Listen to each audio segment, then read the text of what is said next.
آج میں جس بزرگ ہستی کا ذکر آپ حضرات کے سامنے کرنے کی سعادت حاصل کرنے جا رہا ہوں، اسلام میں بہت سارے بزرگان دین گزرے، ایک سے ایک اللہ کے ولی گزرے، صحابہ میں ہر صحابی عظمت والا ہے، لیکن ان میں بھی الگ الگ شان والے گزرے۔ انہی صحابہ میں سے ایک ایسی نرالی شان والے بزرگ کا تذکرہ میں آپ حضرات کے سامنے پیش کرنے جا رہا ہوں کہ جنہوں نے تنہا اکیلے آدھی دنیا پر حکومت کی، آدھی دنیا پر جنہوں نے تنہا حکومت کی، 22 لاکھ مربع میل کے جو حاکم تھے، ایک میل میں 1.5 کلومیٹر ہوتے ہیں، اور 22 لاکھ مربع میل کے حاکم آدھی دنیا پہ تنہا حکومت کرنے والے، جن کے بارے میں ایک انگریز نے اپنی کتاب میں لکھا کہ اگر اسلام کی یہ شخصیت اگر صرف 10 سال اور زندہ رہ جاتی تو پوری دنیا میں اسلام کا جھنڈا نصب کر دیتی۔ آج میں اس ہستی کا ذکر کرنے جا رہا ہوں۔ میں بتانا یہ چاہتا ہوں کہ آج ہمارا اور آپ کا حال کیا ہے، اور ہم جن بزرگوں کا نام لیتے ہیں، جن کا اپنے آپ کو شہدا اور غلام کہتے ہیں، ان بزرگوں کا عالم کیا تھا کہ وہ 22 لاکھ مربع میل کے حاکم ہوتے تھے، اور جو ہے آدھی دنیا پہ تنہا حکومت کرتے تھے۔ اس کے باوجود دیکھنے والوں کا بیان ہے، کتابوں میں لکھا ہوا ہے کہ آدھی دنیا پہ تنہا حکومت کرنے والا اس شخص کے جب کپڑے کو کوئی دیکھتا تھا تو دیکھتا کیا تھا کہ کپڑے میں 36 پیوند لگے ہوتے تھے۔ 22 لاکھ مربع میل کا حاکم آدھی دنیا پہ حکومت کر رہا ہے، لیکن عالم یہ ہے کہ کپڑے بھی نصیب نہیں، کپڑے میں بھی 36 پیوند لگے ہیں۔ یہی وجہ تھی وہ دین کا کام خلوص کی نیت سے کرتے تھے۔ انگریز بھی کہنے کو مجبور ہو گیا کہ وہ دین میں اتنے سچے تھے کہ اگر 10 سال اور زندہ رہ جاتے تو پوری دنیا میں اسلام کا جھنڈا نصب ہو جاتا۔ آج اسی بزرگ کا میں آپ حضرات کے سامنے ذکر کرنے لگا ہوں، لیکن آج ہمارا حال یہ، ہمارے بزرگ تھے جو اتنے بڑے بڑے حاکم ہونے کے باوجود ان کی عاجزی دیکھیں، ان کی انکساری دیکھیں، اپنے رعایا کے جو ہے لیے ان کی محبت دیکھیں کہ وہ کپڑے میں 36 پیوند لگے ہوتے تھے، اور اس کے بعد بھی وہ بادشاہ اور حاکم خلیفہ وقت ہوتے تھے، لیکن کوئی شرم محسوس نہیں کرتے تھے۔ لیکن آج ہم اور آپ انہی کا اپنے آپ کو غلام کہتے ہیں، انہی بزرگوں کا اپنے آپ کو خادم کہتے ہیں، لیکن ہم میں سے اگر کسی شخص کو کبھی کوئی مرتبہ مل گیا، کوئی عہدہ مل گیا، کوئی پد مل گیا، کوئی رتبہ مل گیا، تو عالم یہ ہوتا ہے ہمارے اور آپ کا کہ ہم اپنے سگے رشتہ داروں کو پہچاننے سے انکار کر دیتے ہیں، سگوں کو پہچاننے سے انکار کر دیتے ہیں، کیونکہ رتبہ مل گیا ہے، عہدہ مل گیا ہے۔ مالدار آدمی، رتبے والے آدمی سے دور کا بھی رشتہ ہوتا ہے تو لوگ کہتے ہیں یہ تو میرا چچا ہے، لیکن اگر کوئی سگا چچا ہے لیکن اتفاق سے وہ بیچارہ غریب ہے،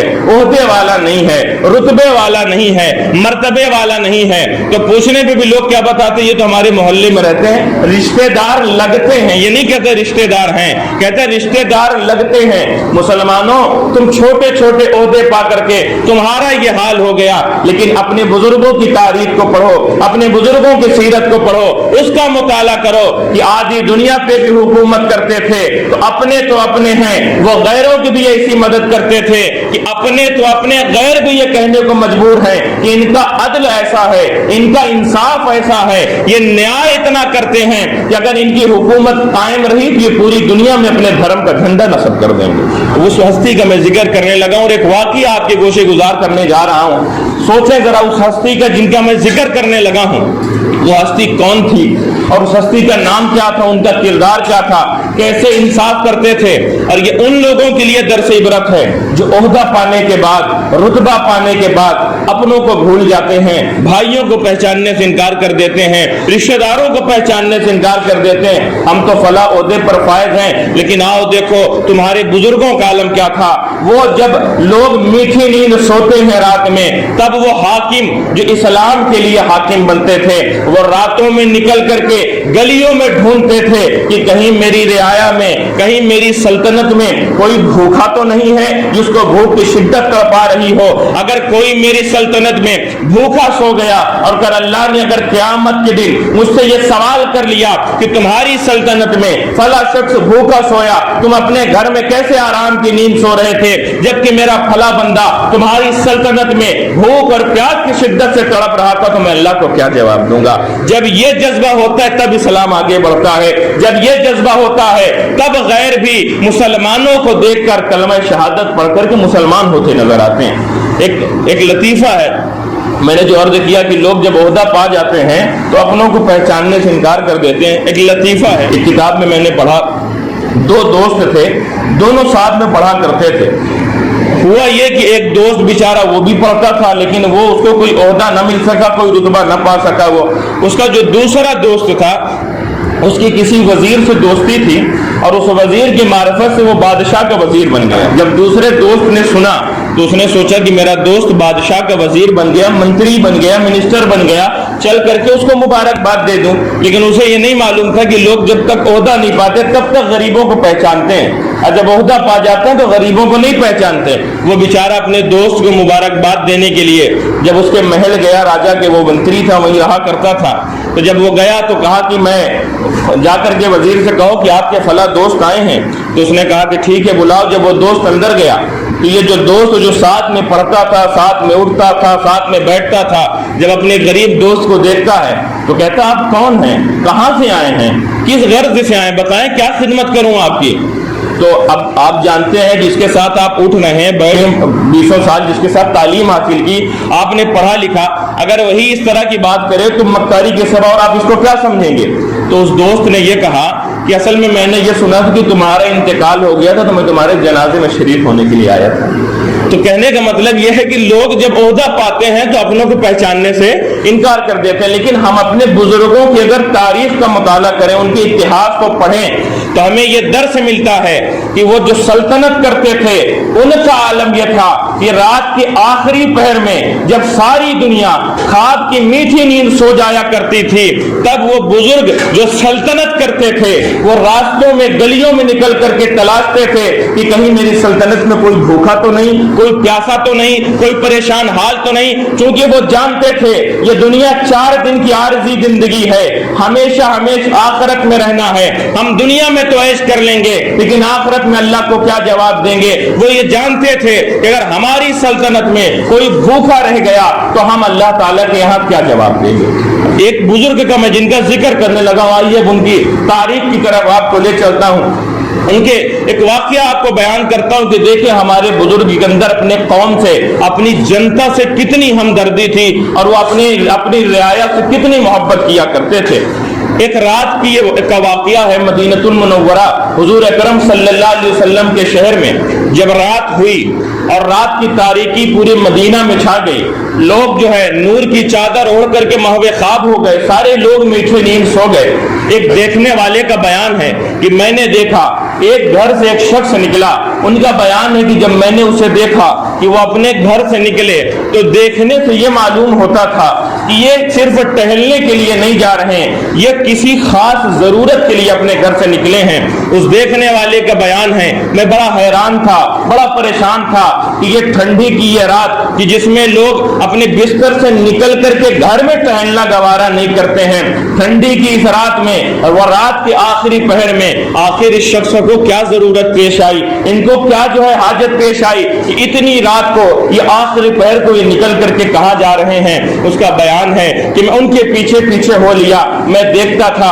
وہ شہر کی گلیوں میں ٹہلتے تھے اور شہر کی گلیوں میں ٹہلتے تھے. یہ نہیں لگتا تھا کہ یہ آقا ہے یا خادم ہے, یہ پتہ ہی نہیں چلتا تھا, لگتا تھا کوئی شخص ہے اپنی کسی ضرورت کی وجہ سے بہت جو ہے اس کو سخت ضرورت پیش آئی ہے, اس کی وجہ سے وہ اپنے گھر سے نکلا ہے. وہ بیان کرتے ہیں میں نے دیکھا وہ شہر کی گلیوں کو جو ہے میں گھومتے گھومتے شہر سے باہر نکل گئے, مدینہ شریف سے باہر نکل گئے. کہتے جب وہ اور آگے بڑھے انہوں نے ایک جگہ دیکھا کہ آگ جل رہی ہے. کہتے جب وہ آگ کے قریب گئے تو انہوں نے یہ ملاحظہ کیا کہ ایک خیمہ لگا ہوا ہے, اس کے باہر ایک شخص بیٹھے ہوئے ہیں. اور اندر سے ایک عورت کے رونے کی آواز آ رہی ہے. یہ حضرت جو بزرگ کا میں ذکر کر رہا ہوں, جو اپنے گھر سے رات کے آخری پہر میں اس ٹھنڈی رات میں نکلے تھے, وہ بیان کرنے والا بیان کرتا ہے کہ اس بزرگ نے کیا کیا. وہ اس آدمی کے پاس گئے جو خیمہ کے باہر بیٹھا ہوا تھا, اور اس سے کہنے لگے کہ آخر عورت اندر کیوں رو رہی ہے, اس کو کیا تکلیف ہے. اس نے کہا اصل میں ملنے کے لیے امیر المومنین سے آیا تھا, ملنے کے لیے خلیفہ وقت سے ملنے کے لیے آیا تھا, لیکن ان سے ملاقات نہیں ہو پائی. نہ یہاں میرا کوئی رشتہ دار ہے, نہ کوئی یار ہے, نہ مددگار ہے, راستہ پرخار ہے, میرے آنکھوں میں نم ہے, چہرے پہ علم ہے, میرے دل میں غم ہے. جب شہر میں میرا کوئی رشتہ دار نہیں, تو میں چونکہ جو ہے خلیفہ وقت سے ملنے کے لیے آیا تھا, امیر المومنین سے ملنے کے لیے آیا تھا, مجھے آنے میں دیر ہو گئی, امیر المومنین سے میں ملاقات نہیں کر سکا, اس لیے میں شہر کے باہر ایک خیمہ لگا لیا ہوں اور یہیں پر ہوں. کہا عورت کیوں رو رہی ہے؟ کہنے لگا عورت اس لیے رو رہی ہے,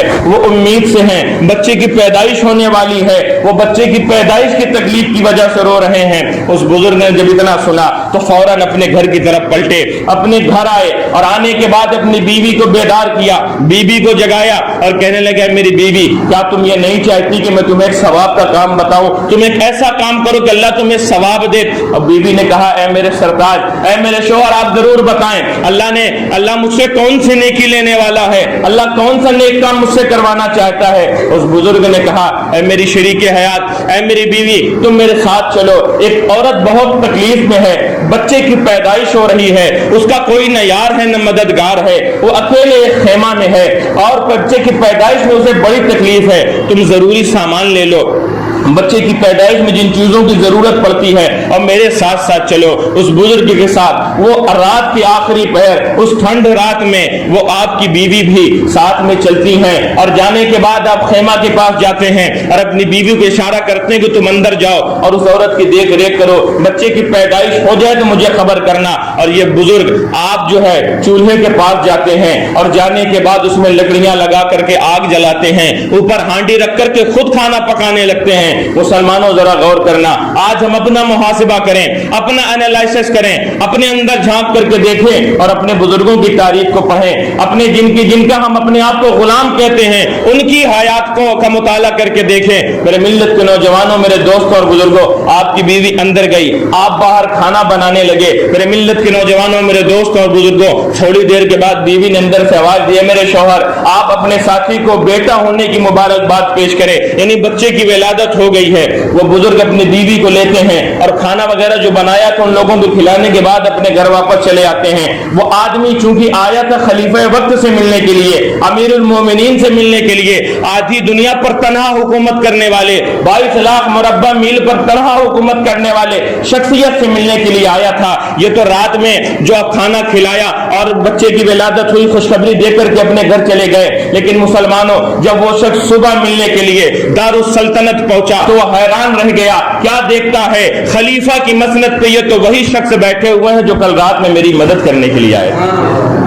یہ تو وہی بیٹھے ہوئے ہیں جو رات میں میری مدد کرنے کے لیے آئے ہیں. اس کی آنکھوں سے آنسو نکلنے لگے اور اس نے پکار کر کے کہا کہ آخر کیوں نہ تیرے بارے میں محمد عربی فرمائے, جب آپ کا عدل ایسا ہے, جب آپ کا انصاف ایسا ہے. میرے ملت کے نوجوانوں, وہ جو رات کے آخری پہر میں ٹھنڈ کی پرواہ کیے بغیر گلیوں میں گھوم گھوم کر کے اپنی جنتا کے لیے, اپنی رعایا کے لیے, اپنے ماتحتوں کی مدد کے لیے گلی گلی گھوم کر کے یہ ڈھونڈتے تھے کوئی بھوکا تو نہیں, کوئی پیاسا تو نہیں, کوئی پریشان حال تو نہیں کہ میں اس کی پریشانی دور کروں. یہ کوئی اور نہیں, یہ وہ شخصیت تھی جن کے بارے میں میرے مدینے والے پاک پیغمبر نے کہا تھا کہ میرا یہ امتی جس راستے سے گزرتا ہے اس کے دبدبے سے شیطان اپنا راستہ بدل دیا کرتا ہے. یہ شخصیت جو رات کے پہر نکل کر کے عوام کی مدد کے لیے جایا کرتی تھی, یہ شخصیت کوئی عام شخصیت نہیں تھی. 22 لاکھ مربع میل پر تنہا حکومت کرنے والے, آدھی دنیا پر حکومت کرنے والے ملت کے نوجوانوں, میں اس ہستی کا ذکر کر رہا تھا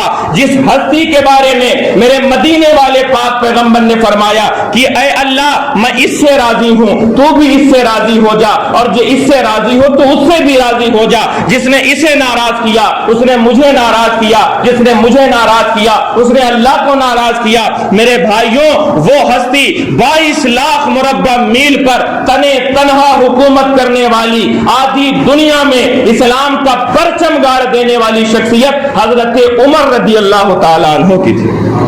حضرت عمر رضی اللہ تعالیٰ عنہ یہ وہ شخصیت ہیں جن کے کپڑوں پر 36 پیوند لگے ہوتے تھے، لیکن دبدبے کا عالم یہ تھا، انسان تو انسان، ارے عیسائی، یہودی اور کفار تو کفار۔ حضور فرماتے جس راستے سے میرا عمر گزرتا ہے نا، شیطان ابلیس اپنا راستہ بدل دیا کرتا ہے۔ یہ وہ شخصیت تھے حضرت عمر رضی اللہ تعالیٰ عنہ کی کہ جن کے اسلام لانے کے لیے دعا پیغمبر اسلام نے کیا۔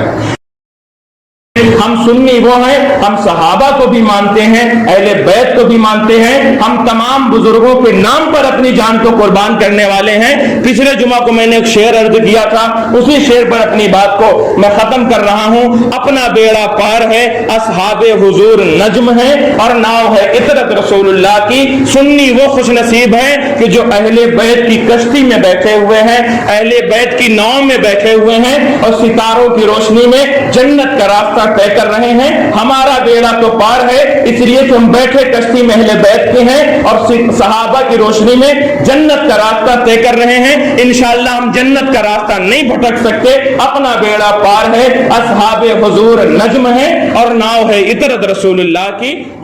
وادی رضا کی کوہ ہمالا رضا کا۔ ہمارے چینل کو سبسکرائب کریں اور بیل آئیکن دبانا نہ بھولیں۔